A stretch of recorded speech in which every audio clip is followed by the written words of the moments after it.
Since the dawn of the internet, many people have come and gone through the passages of the information superhighway, leaving behind a trail of breadcrumbs that indicate that they were there. Everyone has left their mark in some shape or form, whether it be for fun or some kind of objective. You can go to any number of websites and find a rich history of user interaction, informative posts, lengthy exchanges of conversation pieces and ideas, and most importantly, weirdos saying and doing strange things. Since the internet allows people to anonymously post, for the most part anyway, this opens up an opportunity for people to share parts of themselves that they likely wouldn't show to people in the real world. There's a sense of freedom that can be found by just picking a screen name and saying what is on your mind. Some people use this to spread ideas about politics and social issues. Some ramble aimlessly about their menial problems.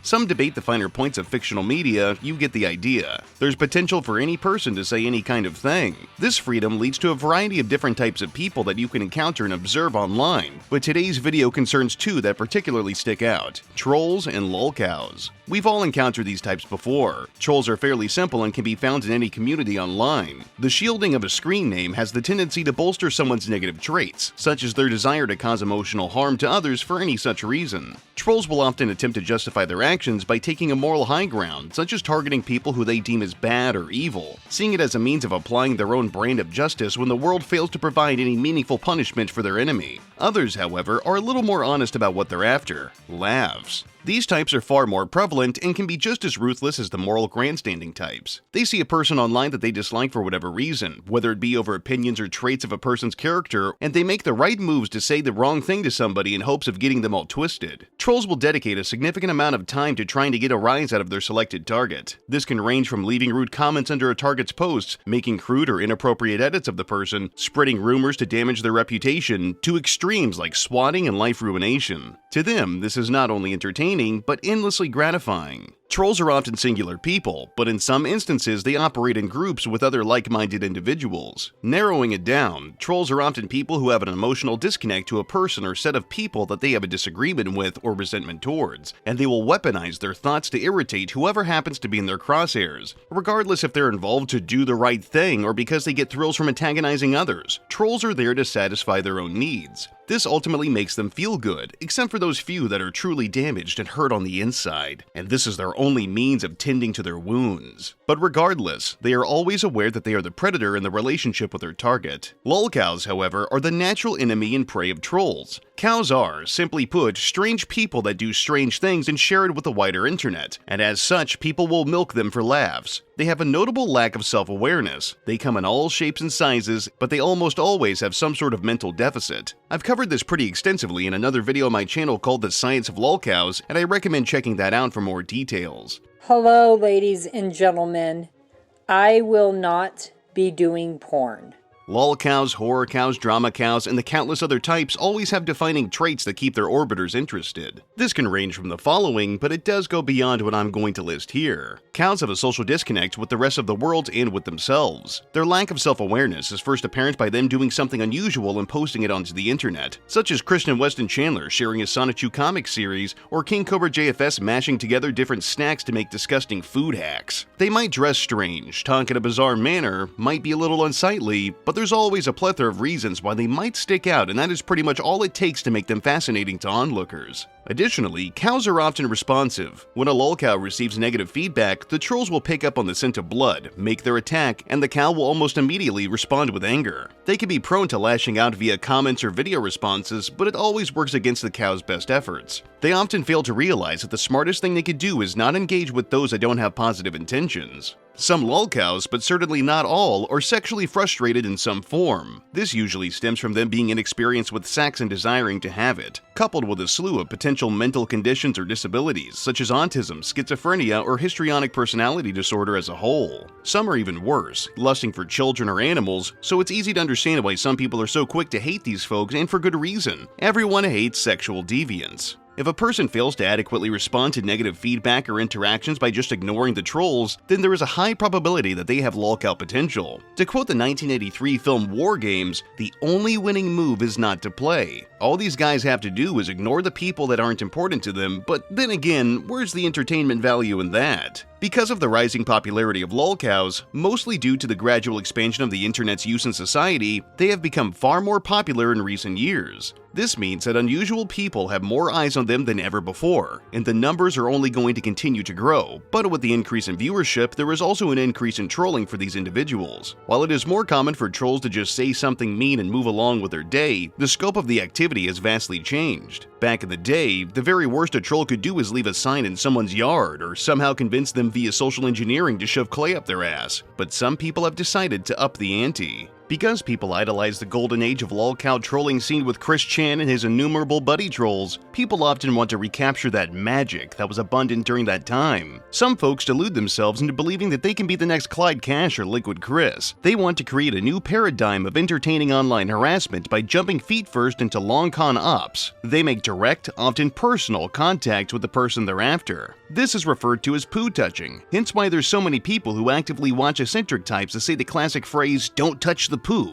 Another good term is glass tapping, or A-logging in some cases. The morons that try to get directly involved with cows by attempting to troll them on a one-on-one basis will almost always fail, becoming weens. The term ween comes from epic win or epic ween. I think you get the idea. Most people who want to make a name for themselves in this little world want to get cows to experience intense despair. There's no sugarcoating what they do. They simply want to harm another person for whatever reason. While yes, there are exceptional folks who deserve a bit of prodding and needling, not everything warrants that much harassment. Most of the time, the kids that are doing this and hoping to be funny end up falling flat on their asses. Glass tapping is a bit different, but it's still shit-touching nonetheless. The main difference is that it isn't malicious or deeply involved. Glass tapping usually entails giving the cow money or trying to help them, such as ordering cameos from one that refuses to get an actual job and wants their fans to support their lifestyle, or purchasing shitty bracelets from a sex offender who's reactive to scrutiny. It's arguably the least harmful out of all the possible interactions, but it undoubtedly doesn't lead to anything good either. On the surface, it would seem like maybe it's fine to give a cow a bit of money because you wouldn't want them to just totally disappear and not have funny things for you to gawk at, right? The problem here is that most lolcows are completely inept at functioning like normal adults. So if you give them an inch, they will take a mile. You cannot give these people any wiggle room because they will abuse any line of assistance that they receive. It's a lot like feeding a stray animal. You might feel bad for them and leave out some food out of the kindness of your heart, but they will keep coming back, and again, and again, and again. Either you have to cut them off entirely or you need to bring them inside. And really, do you want to have a lolcow residing in the same space as you? Remember, lolcows are not your friend. They cannot be saved or fixed, and even if they could, they wouldn't be the hilarious person that you point your finger at and decry for any number of reasons. Sometimes, despite your intentions and best efforts, you can't save a person. Even if you're the only positive influence in their life who helps them with whatever's affecting them that day, you will become a target. The wacko will fold on you and throw you under the bus as soon as it proves to be advantageous. King Cobra JFS, for example, doesn't go live anymore not because he's scared of the sickos and trolls that are circling around him like hawks, but because he doesn't need to create any worthwhile content anymore. Why should he bother to stick to a routine of going live and making a fool of himself, leading to him potentially getting harassed harder, when instead he can make a few low-effort cameos to be paid by stupid morons who are quickly separated from their own money? Can you really blame him? He's got a way to make money by putting in less effort than the bare minimum, and the unfunny glass tappers have a few giggles while actively ruining the content. If you want the cow to be more entertaining, you have to let them do their thing. If you're feeling sorry for a cow, it's understandable, but if you really care, you won't enable their behavior.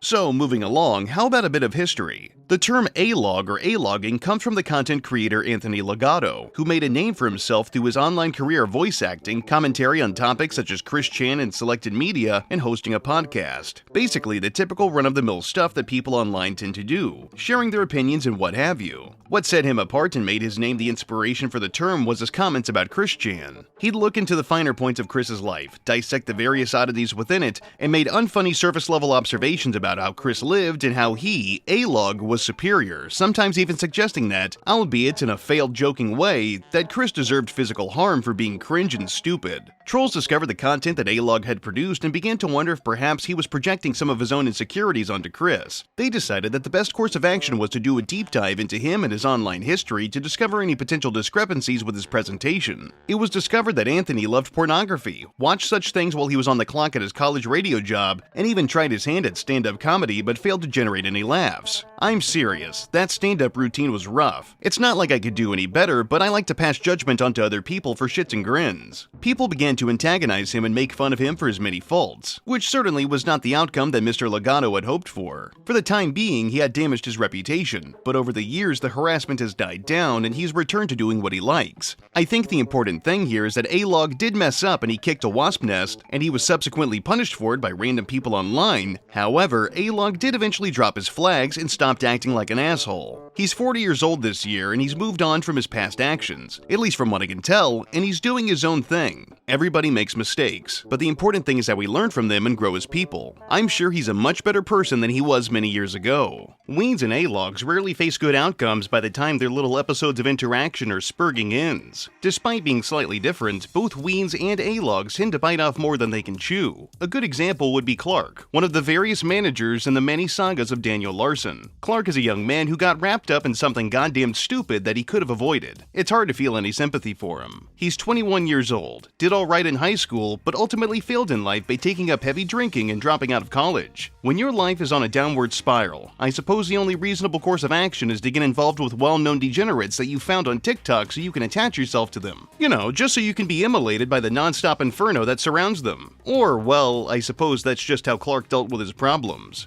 Daniel Larson, the disgusting homeless pedophile who is now in the custody of the government, was making his rounds on the internet and was easily trolled by just about anybody. Since Danny Boy had aspirations of becoming a world-famous singer and songwriter so he could get in the pants of Grace Vanderwaal of all people, Clark took the opportunity to LARP as a manager for Daniel's musical career. This involved lying to him for days at a time, talking to him for hours and hours since Daniel had no one else to talk to considering he was a bum, and generally just bonding with the guy. Why he decided to bond with Daniel fucking Larson of all people, I'll never understand. They'd talk on the phone during the day, sometimes while Clark was at his day job, and even during a family get-together on Thanksgiving of all days. It's no wonder that Clark's involvement got him burned. Daniel was getting progressively worse. Being the vagrant that he was, the toll of walking around aimlessly in Colorado was starting to significantly eat away at Daniel's cognitive functions. He had been making some pretty nasty threats of violence in social media, some of which were targeting the federal government. Surprise, surprise, making bomb threats toward the White House caught the attention of the United States Secret Service. They conducted an investigation into Daniel's story and determined that he was somehow a credible threat to our democracy, arresting him for his misdeeds. This mission went beyond just tracking down Mr. Larson and spread to the people close to him that were manipulating Danny into doing naughty things. This included the Secret Service showing up at Clark's job to ask him some questions and to tell him to keep his nose clean. I'm sure that nobody wants to have federal agents show up looking for them at their job. Maybe Clark should have made some better decisions. Clark's infamy also caused a fight that he was engaged in to be recorded and posted to the Daniel Larson subreddit, where people laughed at him for getting sucker punched, alongside calling him a bitch. It's alleged that Clark still has contact with Daniel to this day, but I have seen no current evidence of that. He has, however, beefed with other losers who have tried to become close buddies with a notorious bird-beaked predator, fighting over who gets to spend more time with him and get the recognition for it, as if befriending a kitty diddler was some kind of bright move. Another prime example of a ween that ended up regretting their decisions is Doo-Doo Fard 2874. Yup, hell of a name, I know. Back on September 9th, 2023, a member of the official Quickie Discord server had discovered Chris Chan driving on the open road, months after Chris had been released from jail on the 1st of May. After noticing him on his little drive, he followed him all the way to Sheetz in Charlottesville, Virginia. This guy thought it'd be a smart move to stalk and follow Chris all the way to a parking lot to get his attention. Chris, in a shocking moment of intelligence, got the fuck out of there.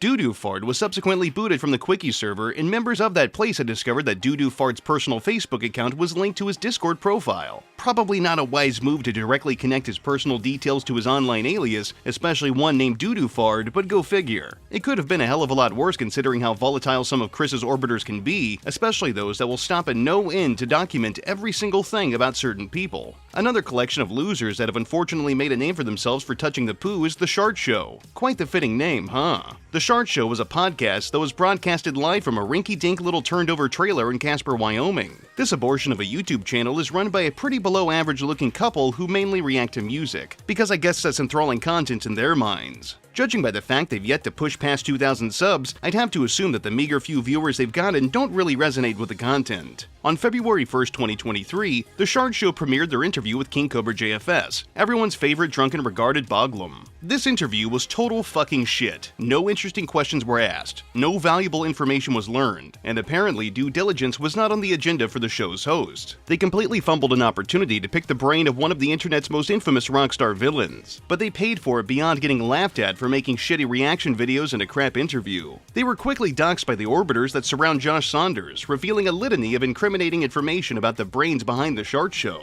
criminal records and things of that nature, the kind of stuff that people are kinda shaky about sharing.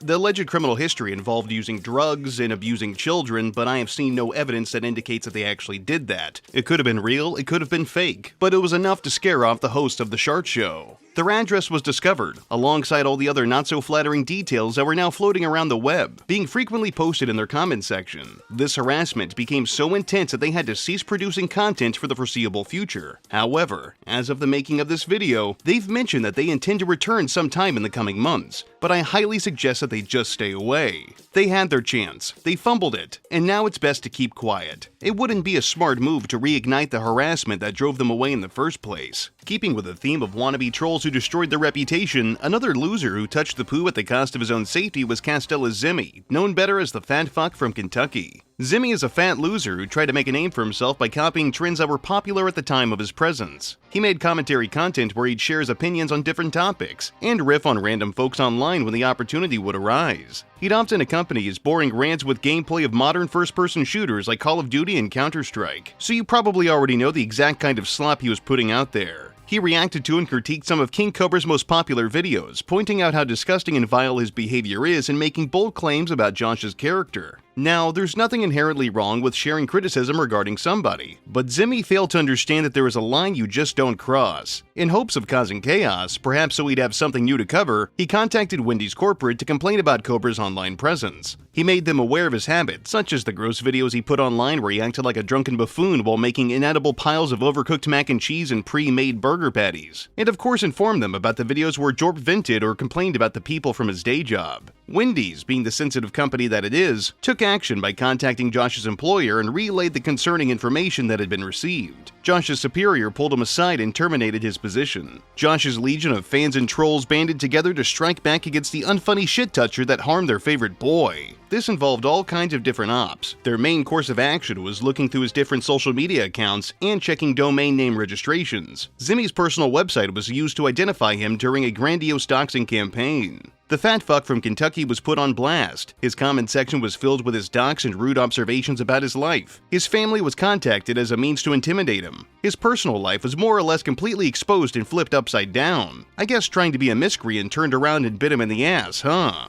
He confirmed that he was the perpetrator in a video where he tried to clear the air. He stated he never wanted any harm to come to Josh. He just thought that the Wendy's Corporation would like to know about King Cobra's digital footprint. He claimed that he believed they would potentially reprimand him and that'd be the end of it. I just can't believe that statement. Of course they were gonna fire him. If he didn't want Josh to get fired, he would not have contacted his job. The end goal was to cause turmoil in Cobra's life, but in turn he invited himself to be just as miserable as the Boglum. He wasn't sorry for doing what he did, he was just sorry that he got caught. He even tried to suggest that, and get this, the harassment that he was enduring from getting involved in the Cobraverse was at the direct fault of Cobra, despite the fact that Cobra had never even interacted with him. Even if Cobra's trolls are dangerous and unpredictable, Zimmy could have easily avoided all of this by not doing the things that he did. The only person at fault here is himself. Yes, King Cobra was going to get fired eventually, but sticking your hand in the fiery inferno that is his world is not the way to let nature take its course. As I've been reiterating repeatedly during this video, the best course of action is to just observe. Unless someone is in danger, you need to let the weirdos do what they do. That is when they're at their best, and you will not have anything of value to add to the show. You merely become an asset to it. While yes, it's definitely wrong that his family was contacted, he is the sole person to blame. In a perfect world, people would have restraint and keep families off limits, but we don't live in a fair and just society.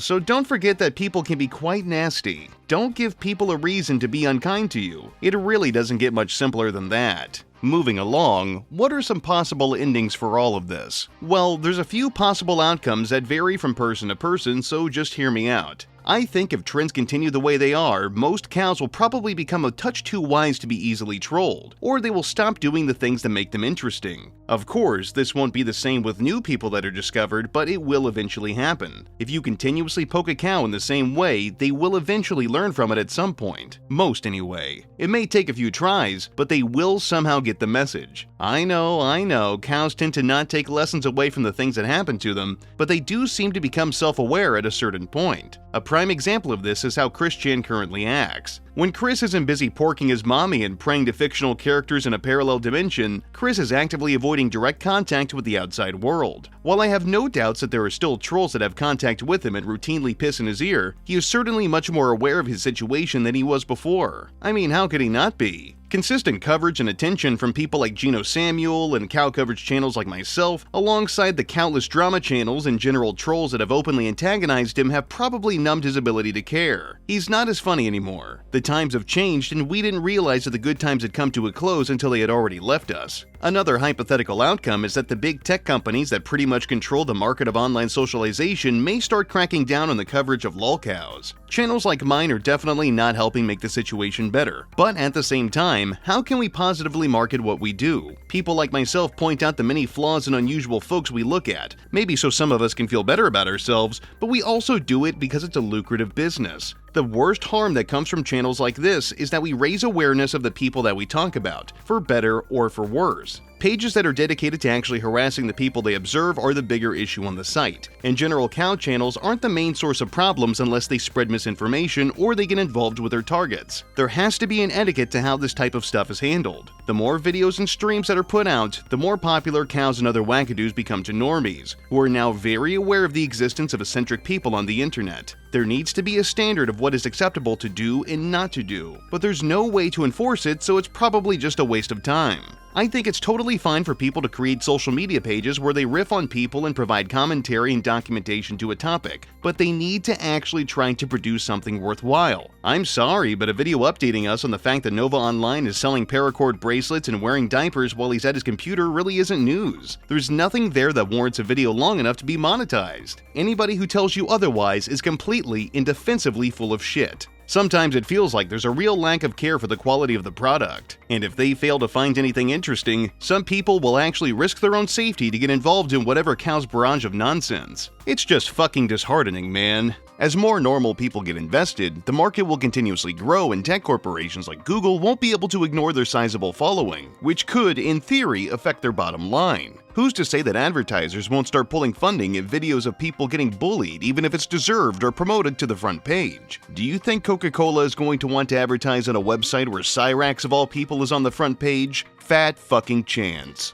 Most people don't like the idea of bullying, even if they deserve it. It's hard to sell, and for good reason, because there is a distinct lack of morals in this line of work. And for every person that positively engages with this stuff, you'll find 5 more that vehemently detest it. It's merely a matter of time before this all implodes, at least on YouTube. The coverage won't be so much an issue as much as what is being covered. Most channels are usually fine to talk about weirdos within reason, but if they're making contact with their targets, directly bullying them, and then marketing that, there's a likelihood that YouTube or some other kind of corporation or firm could step in. Yes, I am fully aware that this is all up in the air and there's no way to prove it until it happens, but there has to be a more effective way of watching these dolts without causing unnecessary harm. Such as like, I don't know, not getting our damn hands dirty. If people are going to be doing this, they need to act a lot smarter in order to save themselves some headaches later. Somewhat related to the idea of YouTube or other corporations stepping in to save their bottom line, there is also the risk of a cow being pushed too far. For example, the time Chris Chan slept with his mom. The news spread far and wide, making this information go viral. Many trolls and observers noted that Chris appeared to be quite strange in regards to his relationship with his mom, and perhaps their sexual exploits were an inevitability. But the outcome that happened was undoubtedly encouraged by disgusting folks who had their hooks into Chris. How many times can something bad happen before too much negative attention eats away at the strange people that we like to gawk at? Like, what if someone does this again? Gets a cow to do something sexual that is reprehensible that ends up spreading like wildfire? What if a cow is encouraged or manipulated into harming themselves, someone else, or an animal? You could argue that the cow ultimately made the final decision, but too much negative attention could lead to bad things, and the big corpos might just have to put their foot down, making it a lot harder to enjoy the things that we do in the way that we do. Alongside this, the legal ramifications for those involved could be pretty hefty. Is a stint in the slammer worth a few laughs from people on the World Wide Web? I don't think so. And yes, I know, this is probably just conspiracy. It's all hypothetical, but with the way the internet has been going, it's also a distinct possibility. Alas, regardless of what I say, people are always going to go and touch the poo. It's what they do. You can give people sound advice that'll prevent them from enduring hardships, but they still won't listen because they have to believe that they know better. Or, even more commonly, they just don't give a shit. You might be tempted to break the rules and make contact with a selected odd person online, but why bother? You probably won't bring anything new or entertaining to the table anyway. Someone else is going to make contact with that person either way, so for your own safety and reputation, maybe it shouldn't be you. Stand back, enjoy the show, and pass a dude some popcorn. I'm feeling a bit peckish. I've had moments where I want to get something really funny or interesting for my content, and I think, oh man, I could do this to get a reaction from this person, it'd be so funny. And there'd probably be some good money and engagement waiting there for me, but I also don't like the idea of getting pulled into a world that I merely enjoy from afar. I don't think that'd be a good way to spend my limited time on this planet. I've got bigger fish to fry, and so do you. Hell, I remember years ago someone actually convinced Chris Chan to send me a Twitter DM, and I refused to engage. It's not only just because I'm some kind of moral grandstanding loser who has to object to the status quo because I'm superior to everyone, but it's also because I don't need the goddamn problems. I've got so many things that require my attention. There's people that rely on me, the whole shebang. Why would I want to add to it and potentially jeopardize everything I've built up? Despite what other channels may tell you, there is nothing they or other trolls can concoct that is more entertaining than what a cow does on their own. And for the record, come on guys, do better. Quit stirring the shit pot if it doesn't get good results. Cows are going to come and go. Some will be more entertaining and some won't. Some are going to try to get the attention of cow channels, and those that lack integrity will respond. If you engage with a lolcow, even if they came to you first, you could consider yourself part of the problem. Mistakes happen, but just keep your hands clean. Don't interact with them. Don't contact them. Don't let them know that you give enough of a damn to watch. Don't rock the boat. Observations tend to get the best results because you get the most natural behavior from an interesting individual because they aren't withdrawn.